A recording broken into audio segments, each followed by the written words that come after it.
Today we've collected the mash from a number of students that are in the brewing course, and they pooled all their mashes together from a pale ale, and we put them right into the brew kettle so we can brew everything together as one batch. So essentially we had 10 teams going today, each making 2 liters of mash, wort, which this would be the wort at this point. That was all combined in here, and at this point the wort is just starting to boil. You can see that there's a lot of what looks like a foam and bubbles on the top. That's the protein break. So we're continuing to denature the proteins that are in the wort, and they float up to the surface to create that initial protein break that we see. And once it starts to boil, then a lot of that foam will settle down and we'll be able to have a nice rolling boil in this kettle. You don't want to heat it too much and have the protein break then overflow. That's always a concern. But we have so little in this kettle that won't be a problem today. Once we reach a boil, we can start with the hops additions. And for this particular brew, we're calling this smashing ale because it came from the mashing lab. So we combined them, we smashed them all together, so we call it smashing ale for the class. And we're going to use it as a pale ale recipe with 3 different hops. We're going to start with a Chinook, and that'll be our first addition as a bittering hop. And then after about 45 minutes, we're going to add this Tetnang, which has become more popular for American-style ales. We're seeing it used in the U.S., and so it's grown in the Northwest, and of course in that'd be Washington State in particular. And then we're going to follow it up with a green bullet. This originally came out of Australia, but we're going to try Green Bullet. It has some interesting spiciness associated with it that I think will be useful as an aroma hops at the very end. So we have a bittering hop in the beginning, then we're adding a flavor hop, that's the Tetnang, and finally an aroma hop at the very end. So 3 hops addition at the beginning of the boil, 45 minutes in the boil, and 55 minutes into the boil will give us the whole profile. I've already weighed out 28.4 grams of the Chinook, which will be our first addition. So I'm going to go ahead and take that material right over to the boil kettle, so we'll be ready. And if we've reached a boil, we can go ahead and start. I can see at this point that we're just starting to boil. I can see that we've got some bubbling action at the side. I can actually take I've got a wooden spoon, so I can go ahead and stir it a little bit at this point and see what we got. We could wait for a little bit more of a boil, but that's certainly a reasonable place to start. Now you can really see the protein break in there when I stirred that up, how we're now getting the proteins denatured or showing all across the top of the boil kettle. Once we have a boil established, we'll start timing our boil. It'll be a total of 60 minutes. We'll add the hops at their appropriate times, the 0 time, 45 minutes and 55 minutes. At 60 minutes, we'll turn off the power to the kettle and we'll start to chill it so we can get ready for adding the yeast, pitching the yeast, and we can get the fermentation going. We're at the point where we've established a boil in the boil kettle. It's not a rapid boil, but you can see by looking at it that it certainly is a boil we have going on. So I'm going to go ahead and add the first hops addition, and we'll start timing our boil from this point forward. So I'll add the green hops.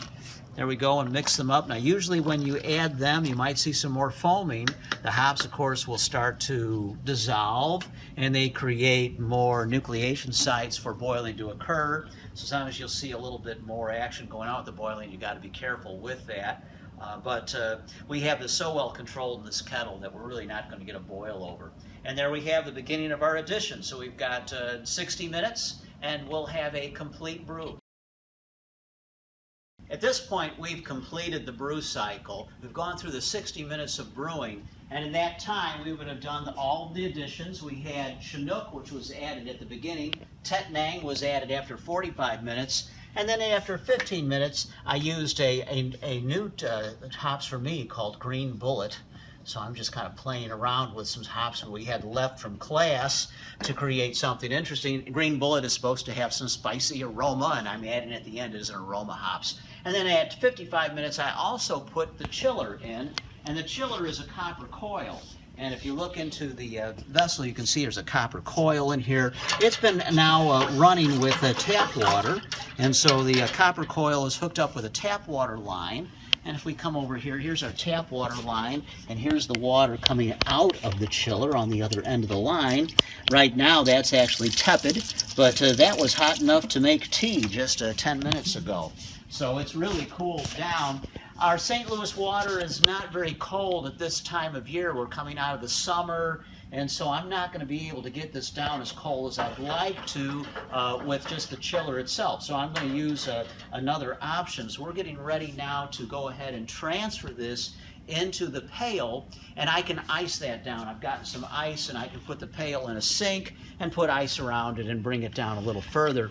The idea is to bring this wort down to 75 degrees Fahrenheit at the highest. I'd really like to hit somewhere between 20 and 22 degrees C. Centigrade would be ideal, 75 degrees Fahrenheit or less, 68 to 75 degrees Fahrenheit. And if I get down to those low temperatures, then we can safely add yeast. You don't want to kill the yeast, so you've got to have the temperature at an appropriate level. I'm going to use this brew bucket. This has all been sanitized, so everything's been treated with sanitizer. And so I'm going to go ahead, and I like to, even when I'm sanitizing, I like to put on gloves. I've even sanitized these gloves before I start, so we're going to do that. I'm going to put the gloves back on. This is sanitizer in here. So it looks like a soapy solution. So I've just sanitized my gloves. I have that ready. And now I can go ahead and hook up the spigot, which has all been sanitized. And I can plug that in, and with a little bit of luck, we'll be able to move it right in here. So I'm going to go ahead and let it come on out. Let's see, there it is. And so now we have the wort. It's been properly boiled, and I'm adding it into the kettle, and we're just going to let it out of the kettle and into the brew bucket. So we can pitch this with yeast in just a few minutes. Well, we've chilled the wort so that's at a suitable temperature. Before we pitch the yeast, we want the wort to be cold enough. It doesn't need to be ice cold, but we want it to be, say anywhere from 20 degrees C to 18 degrees centigrade to 22 degrees centigrade would be a good temperature. We actually did not get it quite cold enough with our copper chiller, our copper coil, so we put it into this sink with ice and carried it on further.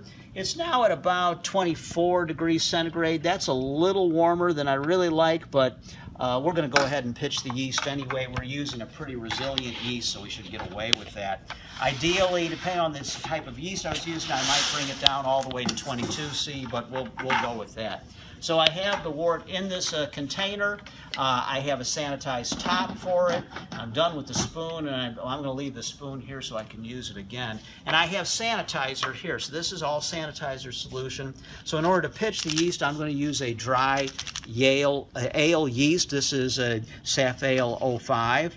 And I'm going to sanitize the top of the package. You can just dip it in. I'm going to sanitize the scissors. And I really want to do that in order to eliminate any bacterial contamination that might be on the surface. Again, I have gloves on, so my hands are already sanitized. So now I'm going to clip open the top of the yeast packet. So now I have a dry yeast. You can see it's a dry, it looks just like baker's yeast, doesn't it? The dry baker's yeast that you get. And I'm going to open up the top of the container one last time. And I'm going to go ahead and just pour in the yeast and stir a little bit. So you don't need to stir much. I'm just giving it enough so I don't have of a stir, so I don't have any on the top of the vessel. And at this point, I have it in there. I've pitched the yeast.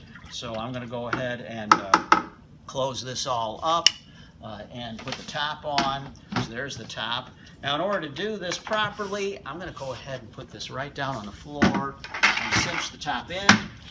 Flip it all in just like that. And now to create an airlock, I'm going to use a sanitized airlock. So I have a sanitized airlock, and of course this has a tube inside a tube, so it creates an airlock. I'm going to put the top in just like that. And there's the plastic cover. Put the plastic cover, and you can really just cover this with sanitizer. Sanitizer is just fine. It's not going to affect your beer any. So I'm going to put that in there, and now this is entirely taken care of. So I have the fermentation vessel is nothing more than a food grade bucket. This one's particularly manufactured for use in brewing beer, so it has all the nice beer information on the side of the plastic bucket itself. But now we'll put this into a room where it'll be hopefully at about, say 20 degrees centigrade. So that's going to be back in our fermentation room. Let's go back here. So we have the prep room. And we'll set it up on the table in the corner. I have the thermostat of this room set, so it'll be about 68 degrees Fahrenheit or 20 degrees centigrade. We'll leave that for about a week to ferment, and then we'll come back and treat it for conditioning.